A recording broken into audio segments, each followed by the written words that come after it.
আসসালামু আলাইকুম রহমতুল্লাহি ওয়া বারাকাতুহু।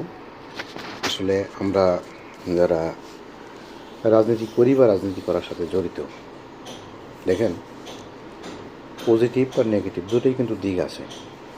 আপনি রাজনীতি করেন, আমি রাজনীতি করি। দেশের মানুষের কল্যাণে যদি আমাদের রাজনীতিটা না হয়, তাহলে কিন্তু রাজনীতি করে আসলে কী ফায়দা আছে? আমাকে যে আল্লাহ সৃষ্টি করছেন মানুষের সেবা করার জন্য, মানুষের খেদমত করার জন্য, আমি যদি সেটা না করে নিজের আখিরাত গুছানোর জন্য সচেষ্ট থাকি, আমি যদি মাঠেই খেলতে নামি, আমার প্রতিপক্ষ যদি আমার মতো সুযত চালাক কিংবা পরোপকারী না হয়, তাহলে কিন্তু তার সাথে খেলে আপনি লাভ হবে না।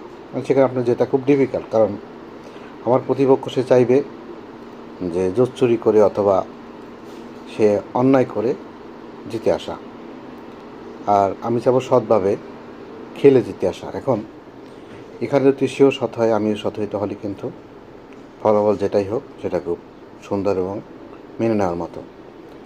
এখন আমি ভালোভাবে মাঠে খেললাম, সে অন্যায়ভাবে খেলে জিতলো, তাহলে এর ফলটা কিন্তু বিপরীত। দেশের মানুষ যেখানে রায় দিয়েছে বা দেশের মানুষ যেখানে কাজ করেছে, আপনি মানুষের মুখের দিকে তাকালেই বুঝতে পারবেন যে আসলে মানুষ কী চেয়েছে এবং কী পেয়েছে।